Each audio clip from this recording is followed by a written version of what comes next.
Eventos finais, capítulo 3. Quando sucederão estas coisas? Os discípulos interrogam a Cristo acerca de sua volta.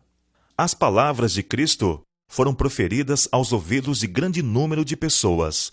Mas quando ele se achava só, sentado sobre o Monte das Oliveiras, Pedro, João, Tiago e André foram ter com ele. Dize-nos, perguntaram, quando serão estas coisas, e que sinal haverá da tua vinda e do fim do mundo? Jesus não respondeu aos discípulos, falando em separado da destruição de Jerusalém e do grande dia de sua vinda. Misturou a descrição dos dois acontecimentos. Houvesse desenrolado perante os discípulos os eventos futuros, segundo ele os via, e não teriam podido suportar esse espetáculo. Por misericórdia com eles, Jesus misturou a descrição das duas grandes crises, deixando aos discípulos o procurar por si mesmos a significação. O tempo da volta de Cristo não é conhecido. Muitos que se têm chamado adventistas têm marcado o tempo. Repetidamente marcaram uma data para a vinda de Cristo, e repetidos fracassos têm sido o resultado. O tempo exato da vinda do nosso Senhor, diz a Bíblia, acha-se além do conhecimento dos mortais. Mesmo os anjos que ministram aos que hão de ser herdeiros da salvação não sabem o dia nem a hora. Porém, daquele dia e hora ninguém sabe, nem os anjos do céu, mas unicamente meu Pai. Não devemos saber o tempo exato para o derramamento do Espírito Santo ou para a vinda de Cristo. Por que Deus não nos deu esse conhecimento? Porque se o fizesse, não faríamos correto uso dele. Desse conhecimento resultaria um estado de coisas entre o nosso povo que retardaria consideravelmente a obra de Deus no sentido de preparar um povo que permaneça em pé no grande dia que está para vir. Não devemos viver em excitação quanto ao tempo. Não sereis capazes de dizer que ele virá dentro de 1, 2 ou 5 anos, nem deveis protelar sua vinda, declarando que talvez não ocorra dentro de 10 ou 20 anos. Aproximamo-nos do grande dia de Deus. Os sinais estão se cumprindo, e, no entanto, não temos uma mensagem que nos diga o dia e a hora do aparecimento de Cristo. O Senhor ocultou isso prudentemente de nós, para que sempre estejamos num estado de expectativa e de preparação para o segundo aparecimento de nosso Senhor Jesus Cristo nas nuvens do céu. O tempo exato da segunda vinda do Filho do Homem é mistério de Deus. Nossa mensagem não é a de marcar tempo. Não pertencemos à classe de pessoas que definem o exato período de tempo que decorrerá antes da segunda vinda de Jesus com poder e grande glória. Alguns marcaram certo tempo, e quando esse tempo passou, seu espírito presunçoso não aceitou a repreensão, e eles têm marcado diversas outras datas. Numerosos malogros sucessivos caracterizaram-nos, porém, como falsos profetas. Deus não dá a nenhum homem uma mensagem de que decorrerão 5, 10 ou 20 anos antes que termine a história deste mundo. Ele não quer dar um pretexto para os seres viventes adiarem a preparação para o seu aparecimento. Não quer que alguém diga a mesma coisa que o servo infiel. Meu Senhor está demorando muito para voltar, pois isso conduz à temerária negligência das oportunidades e privilégios concedidos para preparar-nos para aquele grande dia. Marcar tempo ocasiona descrença. Por isso que passou repetidamente a data marcada, o mundo está hoje em mais positivo estado de incredulidade do que antes, com respeito ao próximo advento de Cristo. Consideram com aborrecimento os fracassos dos que marcaram tempo, e por isso que os homens têm sido assim enganados, dão costas à verdade consubstanciada pela palavra de Deus, de estar às portas o fim de todas as coisas. Entendo que o irmão Daniels tem, por assim dizer, marcado o tempo, afirmando que o Senhor virá dentro de 5 anos. Pois bem, espero que não se alastre a impressão de que marcamos tempo, que não se faça tais comentários. Eles não produzem nenhum benefício. Não procureis obter um reavivamento com base em algo dessa natureza, mas seja usada a devida cautela em toda a palavra proferida, para que pessoas fanáticas não se aproveitem de alguma coisa para produzir um excitamento, entristecendo assim o Espírito do Senhor. Não precisamos incitar as paixões das pessoas para provocar agitações em que sejam instigados sentimentos e os princípios não assumam o controle. Acho que temos de estar de sobreaviso de todos os lados, porque Satanás está em atividade para fazer tudo o que estiver ao seu alcance, a fim de insinuar seus ardis e artimanhas que sejam poder para causar dano. Qualquer coisa que cause agitação e produza excitação por motivos errôneos deve ser temida, pois certamente haverá reação. Sempre haverá movimentos falsos e fanáticos feitos na igreja por pessoas que pretendem ser dirigidas por Deus. Pessoas que correrão antes de serem enviadas e darão dia e data para o cumprimento da profecia não cumprida. O inimigo se agrada de que assim procedam, pois seus sucessivos fracassos e direção em sentido falso causam confusão e incredulidade. Nenhuma profecia de tempo além de 1844. Declarei positivamente na reunião campal de Jackson a esses grupos fanáticos que estavam fazendo a obra do adversário das almas. Achavam-se em trevas. Eles pretendiam possuir grande iluminação quanto ao fim do tempo de graça em outubro de 1844.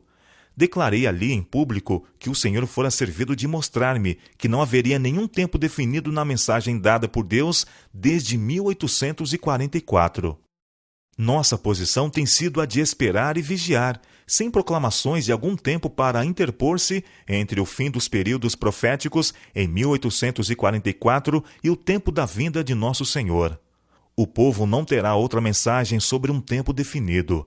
Depois desse período de tempo, estendendo-se de 1842 a 1844, não pode haver um traçado definido do tempo profético. A contagem mais longa vai até o outono de 1844. Ellen White esperava a volta de Cristo em seu tempo. Foi-me mostrado o grupo de pessoas presentes à assembleia. Disse o anjo. Alguns, alimento para os vermes. Alguns submetidos às 7 últimas pragas. Alguns estarão vivos e permanecerão sobre a terra para serem transladados por ocasião da vinda de Jesus. O tempo é curto, por isso devemos trabalhar com diligência e redobrada energia. Nossos filhos talvez nunca ingressem na faculdade. Na realidade, não é prudente ter filhos agora. O tempo é curto, os perigos dos últimos dias estão sobre nós, e as criancinhas, em grande parte, serão levadas antes disso. Nesse século do mundo, quando as cenas da história terrestre em breve hão de terminar e estamos prestes a entrar no tempo de angústia, tal como nunca houve, quanto menor o número de casamentos realizados, tanto melhor para todos, homens e mulheres. Chegará a hora, não está muito distante, e alguns de nós, que agora cremos, estarão vivos sobre a terra, e verão confirmar-se a predição, e ouvirão a voz do arcanjo e a trombeta de Deus ecoar de montanhas, de planícies e do mar, às partes mais longínquas da terra. O tempo de prova está exatamente diante de nós, pois o alto clamor do terceiro anjo já começou na revelação da justiça de Cristo, o Redentor que perdoa os pecados. A demora explicada. A longa noite de trevas é probante, mas em misericórdia é adiada amanhã, porque se o Mestre viesse, quantos se achariam desapercebidos? Houvessem os adventistas, depois do grande desapontamento de 1844, sustido firme sua fé e seguido avante unidos, segundo a providência de Deus lhes abriu o caminho, recebendo a mensagem do terceiro anjo e no poder do Espírito Santo, proclamando-a ao mundo, haveriam visto a salvação de Deus. O Senhor teria operado poderosamente com os esforços deles. A obra haveria sido concluída, e Cristo teria vindo antes para receber seu povo, para dar-lhe o seu galardão. Não era a vontade de Deus que a vinda de Cristo houvesse sido assim retardada. Por 40 anos, a incredulidade, a murmuração e a rebelião excluíram o antigo Israel da terra de Canaã. Os mesmos pecados têm retardado a entrada de Israel na moderna Canaã celestial. Em nenhum dos casos houve falta da parte das promessas de Deus. É a incredulidade, a mundanidade, a falta de consagração e a contenda entre o professo povo de Deus que nos tem detido neste mundo de pecado e dor por tantos anos. houvesse a Igreja de Cristo feito a obra que lhe era designada, como ele ordenou, o mundo inteiro haveria sido antes advertido, e o Senhor Jesus teria vindo à terra em poder e grande glória. As promessas de Deus são condicionais. Em suas mensagens aos homens, os anjos de Deus apresentam o tempo como sendo muito breve. Assim me tem sempre sido apresentado. Verdade é que o tempo se tem prolongado além do que esperávamos nos primitivos dias desta mensagem.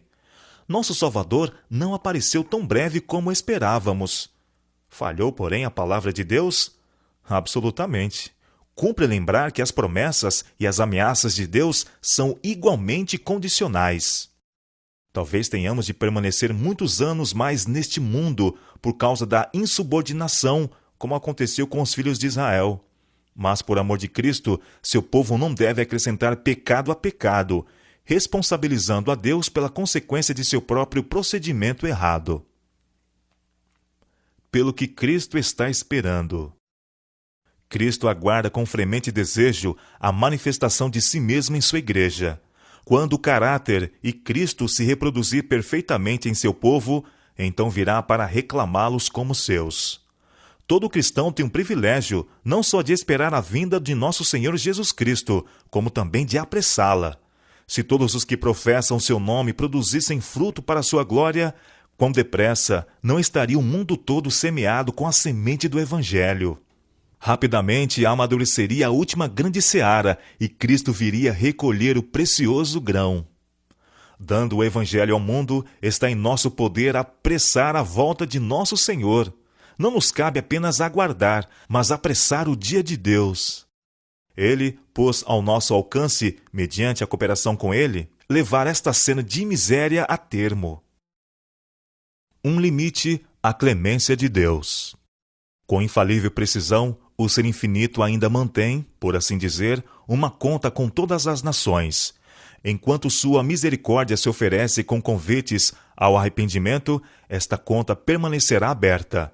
Quando, porém, os algarismos atingirem um certo total que Deus fixou, começa o ministério de sua ira. Deus mantém um registro das nações. Os números estão se avolumando contra elas nos livros do céu. E quando se houver tornado uma lei que a transgressão do primeiro dia da semana será enfrentada com punições, então sua medida estará cheia. Deus mantém uma conta com as nações. Quando chegar plenamente o tempo em que a iniquidade terá atingido o prescrito limite da misericórdia de Deus, cessará sua clemência. Quando os números acumulados nos livros de registros do céu indicarem que o total da transgressão está completo, virá a ira. Ao mesmo tempo em que a misericórdia de Deus suporta longamente o transgressor, há um limite além do qual os homens não podem ir no pecado. Quando é atingido aquele limite, os oferecimentos de misericórdia serão retirados e inicia-se o ministério do juízo. Tempo virá em que, em suas fraudes e insolências, os homens atingirão o ponto em que o Senhor não permitirá que transponham, e aprenderão que há um limite para a longanimidade de Jeová. Há um limite além do qual os juízos de Jeová não podem mais ser detidos. A transgressão quase atingiu seu limite. O tempo durará um pouco mais, até que os habitantes da terra tenham enchido a medida de sua iniquidade, e então a ira de Deus, que por tanto tempo tem estado dormitando, se despertará, e esta terra de luz beberá da taça de sua ira sem mistura. A medida da iniquidade está quase cheia, e a justiça equitativa de Deus está prestes a cair sobre os culpados. A maldade dos habitantes do mundo já quase chegou ao ponto em que Deus há de permitir ao destruidor operar com ela segundo sua vontade. A transgressão já atingiu quase seus limites. O mundo está cheio de confusão, e em breve apoderar-se-á das criaturas humanas um grande terror. O fim está muito próximo. Nós, que conhecemos a verdade, nos devemos estar preparando para o que está prestes a arrebentar sobre o mundo numa esmagadora surpresa. Devemos ter em mente o grande dia de Deus. Precisamos acostumar-nos a pensar e demorar-nos sobre as grandes cenas do julgamento que se acha precisamente diante de nós. E então, Ao mantermos diante de nós as cenas do grande dia de Deus, em que tudo será revelado, isso influirá sobre o nosso caráter. Um irmão me disse: Irmão White, acha que o Senhor virá dentro de 10 anos? Que diferença fará para o irmão se ele vier dentro de 2, 4 ou 10 anos? Ora, disse ele, penso que, em alguns aspectos, eu agiria de modo diferente do que faço agora, se soubesse que o Senhor viria dentro de 10 anos. O que o irmão faria? Perguntei. Ora, eu venderia minha propriedade, começaria a examinar a palavra de Deus, procuraria adverter as pessoas e levá-las a se prepararem para a sua vinda, e suplicaria a Deus que eu estivesse preparado para o encontro com ele. Então perguntei: se soubesse que o Senhor não viria dentro de 20 anos, viveria de maneira diferente? Ele respondeu: penso que sim. Quão egoísta era a expressão de que levaria uma vida diferente, caso soubesse que o seu Senhor viria dentro de 10 anos. Pois bem, Enoque andou 300 anos com Deus. Isto é uma lição para nós, a fim de que andemos cada dia com Deus, e não estaremos seguros se não esperarmos e vigiarmos. A brevidade do tempo. Que o Senhor, de dia e de noite, não dê descanso aos que são agora descuidados e na causa e obra de Deus. O fim está próximo. Isto é o que Jesus quer que sempre mantenhamos diante de nós, a brevidade do tempo. Quando, com os remidos, estivermos em pé sobre o mar de vidro, com harpas de ouro e coroas de glória, tendo à nossa frente a imensurável eternidade, então veremos como foi curto o período de provação e espera.